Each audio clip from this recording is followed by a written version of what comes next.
Hello, my lovelies, and welcome to episode 101. I don't know why I was really excited about saying that. Welcome to episode 101 of the Prosperous Yogini Podcast. So this means we are three or four, depends how you want to count it, episodes away from the 2-year anniversary.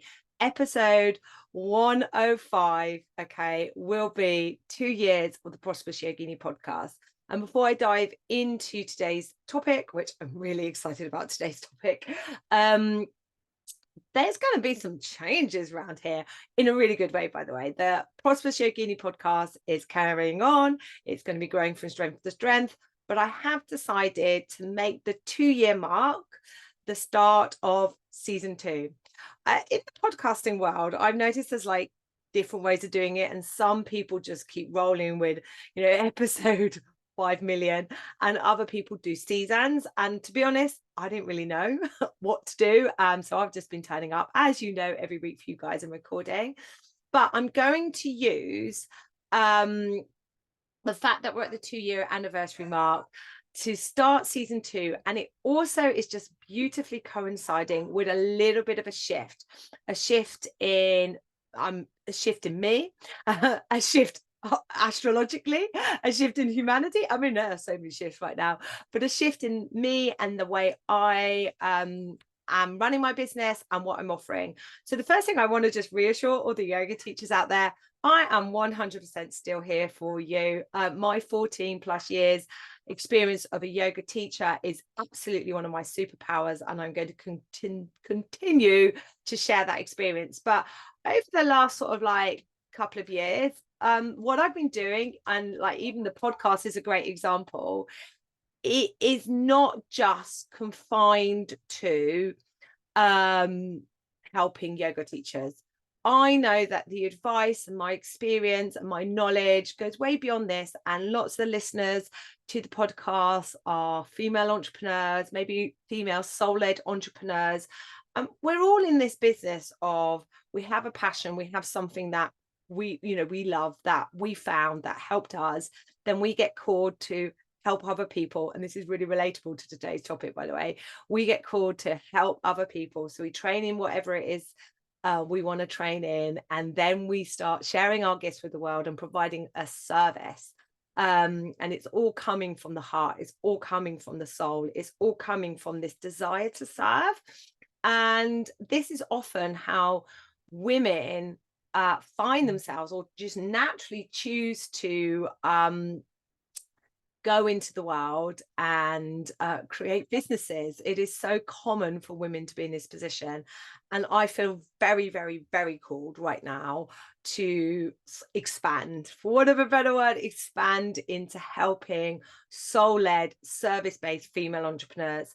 So when we get to episode 105, season 2, episode 1, oh, numbers aren't my strong point, but hey, season 2, episode 1, technically episode 105, you're going to hear a slightly different opening to the beginning, and there's a little bit of a shift to helping female soul-led service-based entrepreneurs share their gifts with the world, help people and make money. And I know there's so many episodes in season 1 that are there anyway, but that's what's coming up in my world.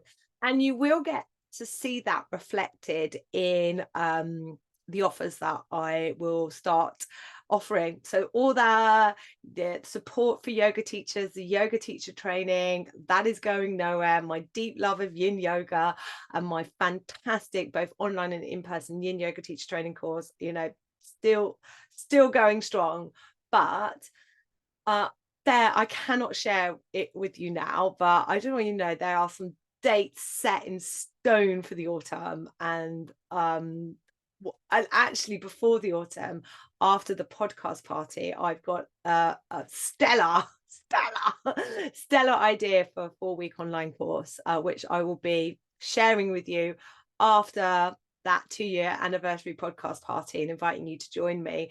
I hope you can hear that me stepping into this role of expansion. Look, I help yoga teachers, I help female soul-led entrepreneurs. It has just led me to just loads of stellar ideas, and all of it just completely light me up, because it, at the heart of it, is I want to see a world, right? And you know this, guys. I want to see a world where there's more, and this is this is going to lead into today's topic, more money in the hands of women, where there is equity in terms of wealth distribution. And I think that will make the world a better place. I have a 9-year-old daughter, and I want to model to her that it is totally possible. I have an 11-year-old son, and I want to model to him that it is normal that wealth is evenly distributed between men and women. And like, I can't change the world, but this is a small little pocket that I can make a difference in. And this relates to today's topic, the 3 reasons why you are undercharging. So today's episode is really inspired by some conversations I've had this week with those I've been working with one-to-one and inside the mentorship program. And it's really relating to, I have these conversations when I work with someone, like we get together and we have a look at what it is you're already offering. And I call it like the first step is let's plug some leaks. That's what I call it, literally. And what I mean by that, I mean leaks in terms of time, energy, and money. What are you doing that isn't efficient use of your time? What are you doing where the energy exchange, where you're over delivering, the energy exchange is out of balance? And what are you doing where you're undercharging? And that all will be tying into the energy exchange. Like money is just an exchange of energy. But we attach a whole load of stuff to it. The money is a neutral energy source. It doesn't care who you are. It doesn't care what you do. Anyway, and so often comes up, in fact, exclusively, I would say every time, people that come to me are undercharging. I'm going to put my hand up and say I've been guilty of undercharging myself. I part of like the shift and the change of my business. I've looked really, really hard at where I'm delivering one-to-one support, how I'm delivering one-to-one support, and what I'm charging for that. And I was like, I have really been undervaluing and undercharging my one-to-one support because I give so much to those people that I work one-to-one with, and the results, the return on their investment, what they get back out of it, so modeling that I fall victim to this, and this is stuff that I work continually in my business. And part of my expansion is getting behind actually putting my own prices up, and getting really, really clear on my offers and what's included in certain things. Anyway, so often we have this conversation, you need to put your prices up, and then there comes without fail a script, and it's the same script that I use, and it relates to these 3 reasons. So let's imagine you've signed up to one of my offers, whatever it is, whether we're working one-to-one together, whether you're in one of my group programs, and we're having a conversation around money, and I'm like, you're undercharging, okay? And then the first reason why you will be undercharging is the conditioning, the programming that we as women have been subjected to as part of the patriarchal system. And we're sort of like last 2,000 years, right? Where it's been wrong for women to want to have money, when it's been expected that women don't have money. It wasn't until in the UK, it wasn't until the 1950s and 1960s where banks allowed women to get a mortgage without a husband. Like, that wasn't that long ago, right? We are heavily conditioned by historical ancestral programming that tells us that money's not for us, that we shouldn't have money, that it's wrong to make money, that it's wrong to want money. I love my mum and dad dearly, but even here's a great example. My little girl loves horse riding, and when we'll say, oh, she, I can see her, when she's older, working with horses, and my dad will say, oh, she'll need to find herself a rich man. And he's not saying that from any form of malice, but that's his programming right there. Like, it's not that women are programmed, it's society's programmed, regardless of gender. And that expectation that, if Lucy wanted to work with horses, that she couldn't make her own money, that she'd have to find a rich man to help that dream be true. I do challenge him on it, but he repeatedly says it. Because the conditioning, the programming is so heavy, so entrenched. And this is the hardest thing. This is the hardest thing, guys, to wake up, because it will be within our friendship groups, within our family members. We are all subjected to this. And for you to be the person that starts to say, hang on a minute, is that true? Well, why not me? Why is it? And it doesn't matter where you look. I don't care what statistic you want to look to. 12% of all billionaires are women. So you go, well, I don't want to be a billionaire. Well, that's fine. Okay. But 12% of billionaires are women. That's not okay. Whether we believe people should be billionaires or not, and actually, what's it got to do with us? Why don't we just turn inwards and heal our relationship with money? Okay. That is a great example of the uneven distribution of wealth, right? So then you go, well, then that's because rich people, you have to be a certain way to be a rich person. And it's, you think of certain men that definitely represent patriarchal system and the collection of wealth. And like, all of this is wrong. We can agree on that. Okay. So what can I do about it? Can I step into my own power? Can I step into my own truth? Can I believe that if it's possible for them, it's possible for me? Can I believe that if I am the first woman in my friendship group, if I am the first woman in my family to start talking about money, to start talking about wanting to acquire money, to start talking about removing the shame, like around debt, around not having enough money, if I can be that woman in my world that starts to have that discussion and start saying, well, it is possible for us. We don't have to do it that way. Money doesn't care. It is possible for me, and it is safe for me. This goes right back to my first episode ever. It is safe for me to make money, and it is possible for me, and I don't have to be like that stereotypical, archetypal patriarchal man that is hoarding all the money. And I don't think, on the topic of the patriarchy and men, this isn't me bashing men, okay, at all. And when we talk about the patriarchy, we're actually talking about an energy, a belief system, rather than any individuals. I don't think it serves anyone. I don't think it serves anyone, male or female, or however you express your gender. It serves nobody for there to be a pressure on the man to be the provider, for there to be a pressure on men to be the ones that make all the money. Like, imagine a world where it was evenly distributed. Like, we won't get political here, but I'll bet you there's some things in the world that really break your heart. Okay. And when you think about what is driving those things, behind it are some men with a lot of money. How would the world look if that money was in the hands of you? And this is possible. But the first reason you're undercharging, the first reason why you're having issues about asking for money, the first reason why you're creating wacky payment schemes which do not ensure consistent attendance, or if someone cancels last minute, you lose out. The reason why you undercharge for retreats, because you haven't sat down and done your costs first, because you don't want to even think about money. It feels dirty. It feels like, well, I shouldn't be, you've come up with this, let's take the retreat. You come up with this happens all the time. People I work with, they come up with this beautiful idea for a retreat. They come up with a beautiful plan. And then they come to me with the retreat idea, the layout for the retreat, and then say, I'm going to charge this.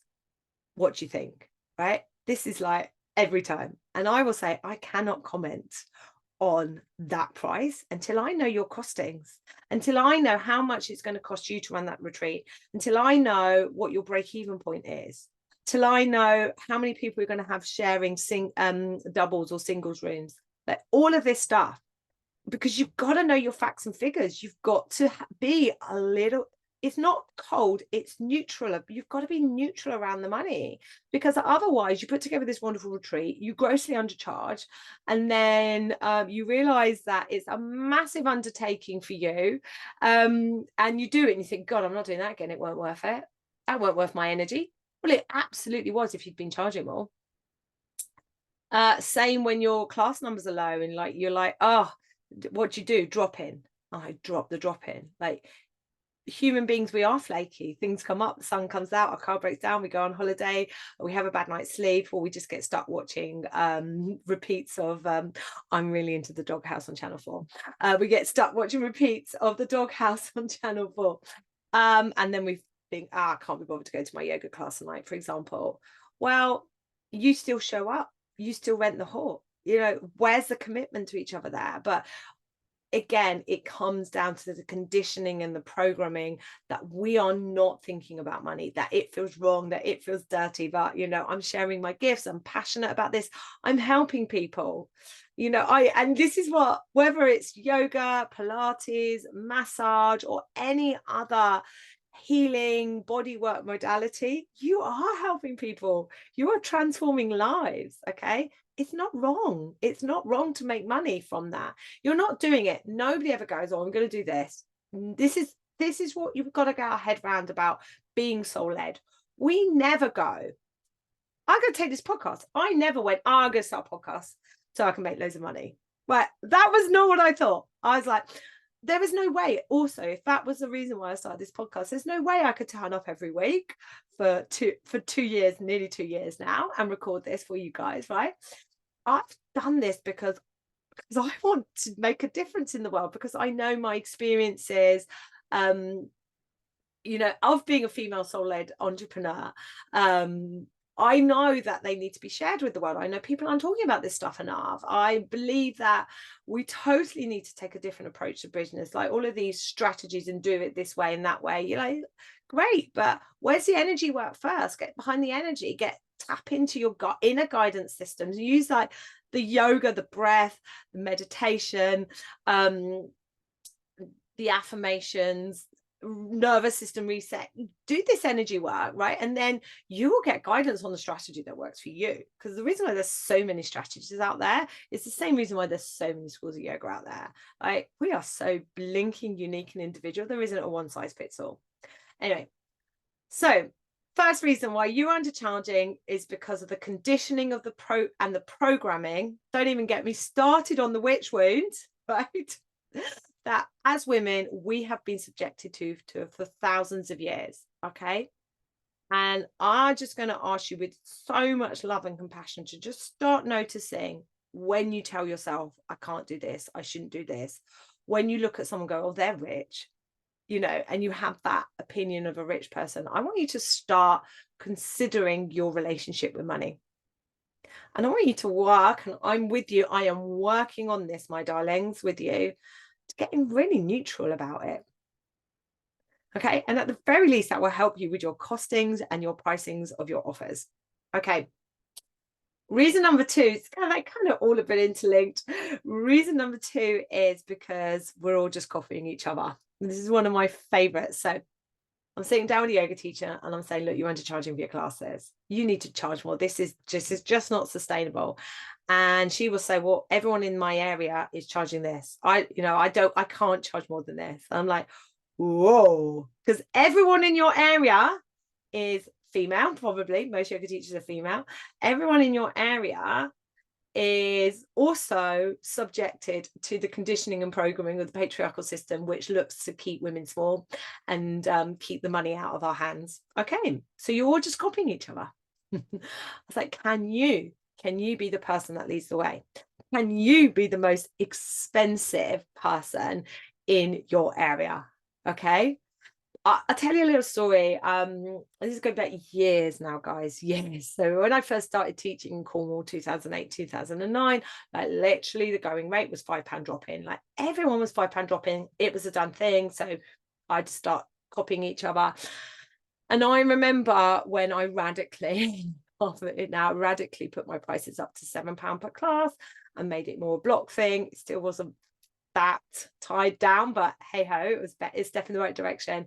And I noticed teachers around me started putting their prices up. Okay, could you be the person that, you know, we're not talking about like charging silly amounts because you just want to make money. This isn't it. This is about what is, you know, the energy exchange here. What do I need to charge for this to be sustainable for me to turn up and offer this, right? And actually it's this is the price. Okay, and you just get behind that price. And you will notice other people, other providers around you will do the same. So lead the way. You are more than likely comparing yourself to other people.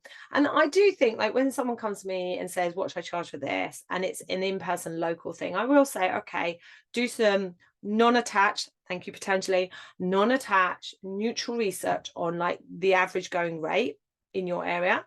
Then you have to ask yourself, well, given, you know, the energy exchange, keeping a real close tab on, am I over delivering and undercharging? Probably.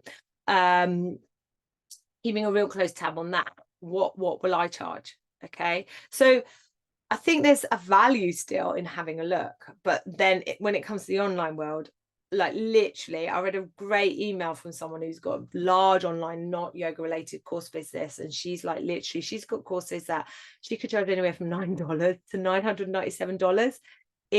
It's the perceived value, and it's what she wants to position her course in. So the online world is a whole different ball game. It's even harder, basically. So we are probably all copying each other. In fact, not probably, definitely. Yeah. Let's tap into a few other statistics, like billionaires. 12% of billionaires are women in every country in the world. Women earn less than men. And I think in the UK it may have changed, but I think it's about, for every £1 a man earns, a woman earns 80 pence, or, you know, I think it's something along those lines. Or definitely by the time we get to November, most women in the UK are working for free versus what men earn, right? So we've not got earning equality. And if you're self-employed, you haven't got a boss to go to and discuss this with. We are the creators of our own reality. We are the creators of our own shit. That's what I remind myself. We literally, when things aren't working out in our business, I hate to say this, I say it to myself, we've created this.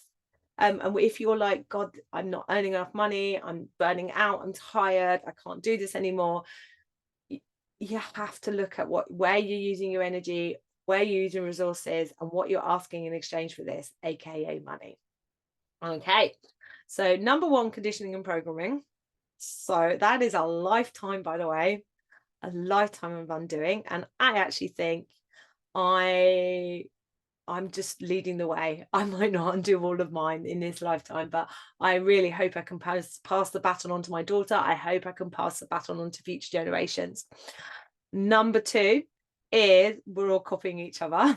Bear in mind that we're all subjected to this conditioning and programming.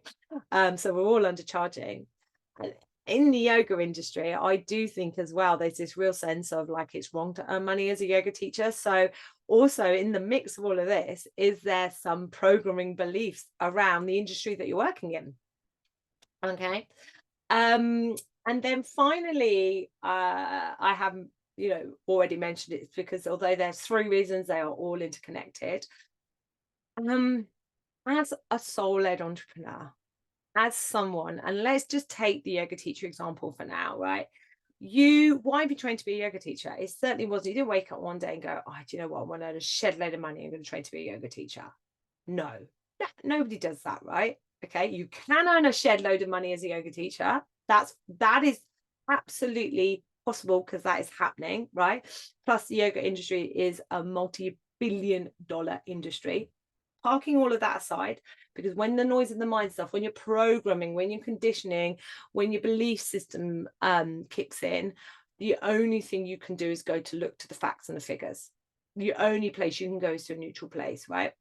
But nobody wakes up and go, right, yeah, I'm going to train to be a yoga teacher, make it just because I'm going to train to be a yoga teacher because I want a shed load of money. That is not what anybody has ever said, okay?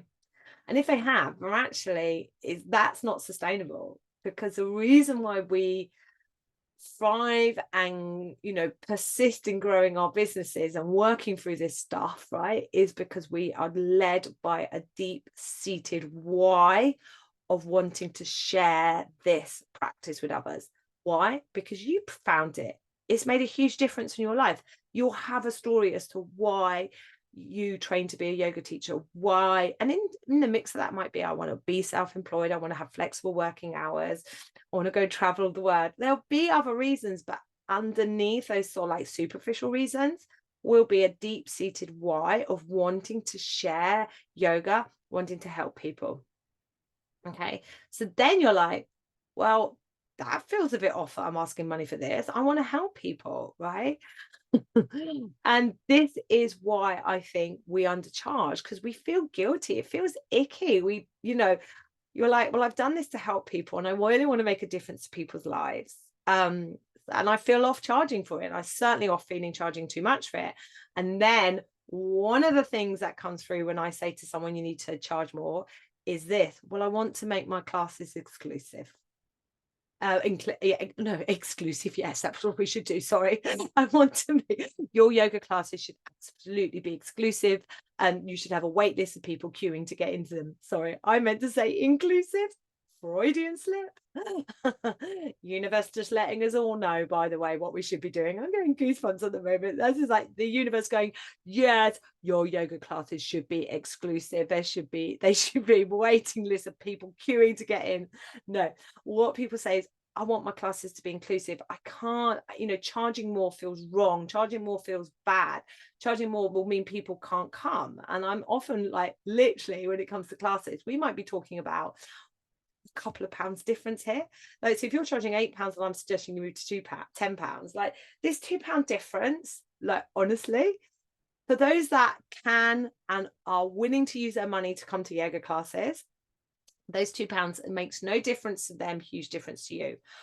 Plus, right, if you are driven by your why and you want to help as many people as possible, okay, you get right clear on an offer suite, okay, that perhaps has some different price points, different options, a more expensive way of working with you, a more affordable way of working with you, maybe with the odd little freebie.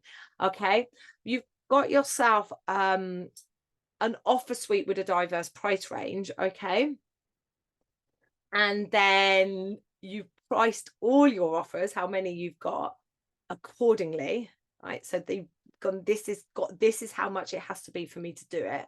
This is sustainable based on the facts and the figures and energetically what is right for me personally. Okay, once you've done that, okay, if you do that, you will create a profitable, sustainable business. And at that point, you probably will have an abundance of time, an abundance of money. So a little bit of slack in the system, a little bit of time, a little bit of additional money. What you do with that time and money, freedom, is entirely up to you. You can volunteer. You can, because the reality is, when we say I want my yoga classes to be inclusive, or I want my offer to be inclusive, and we think of the person that can't afford it, right? They can't afford it. You have to find a different way to help them. You have to find a different way to open the door. Plus, there's nothing stopping you having a discrete reduced price. You don't have to advertise it. You could have, for example, like, I believe, money shouldn't be a financial barrier.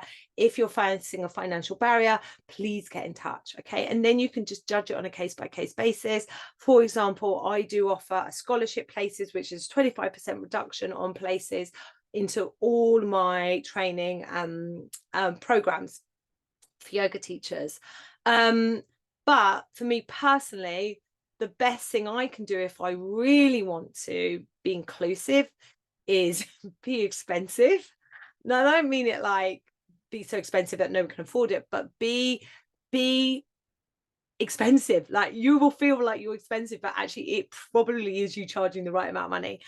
Have my facts and figures nailed down, start working and healing on my relationship with money, be completely wake up to the fact that I have been conditioned and programmed to actually repel and reject money, okay, and keep myself small. Wake up to all of that, get clear on what it costs me to run my stuff in time, money, and energy, get clear on then what it's going to cost me, what I'm going to charge, get behind all of that, okay?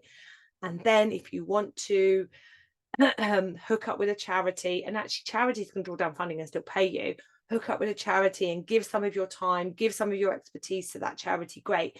If you want to volunteer your time with a specific charity, maybe even non-yoga related, great. If you want to donate some of the excess money that you have to charitable causes that you feel passionate about, great. That's how you become inclusive. not by undercharging for your yoga classes, not by undercharging for your retreats, because you think people can't afford it, people won't pay it. I mean, the very idea that, you know, a retreat is just that, it's a treat. People want the reassurance of something that, you know, has a certain price tag, because you're reassuring them it's going to be good. Okay, my darlings, none of this is easy. None of this is easy. And I want to send you a whole load of love, okay? And remind you that I love money and money loves me. We have got to just start talking about it, okay? And there's nothing wrong with you wanting more money, wanting to earn money, wanting to create a sustainable way of living.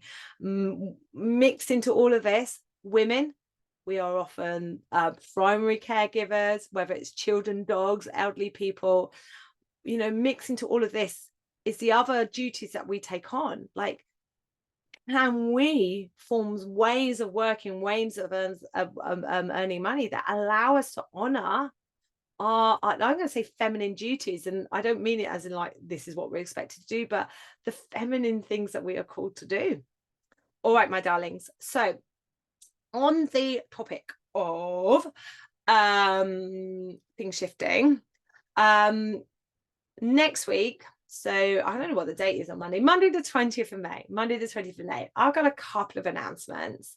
And I'm going to just actually go public with them on my podcast right now. So one, it will stop me from backing out of them to start with.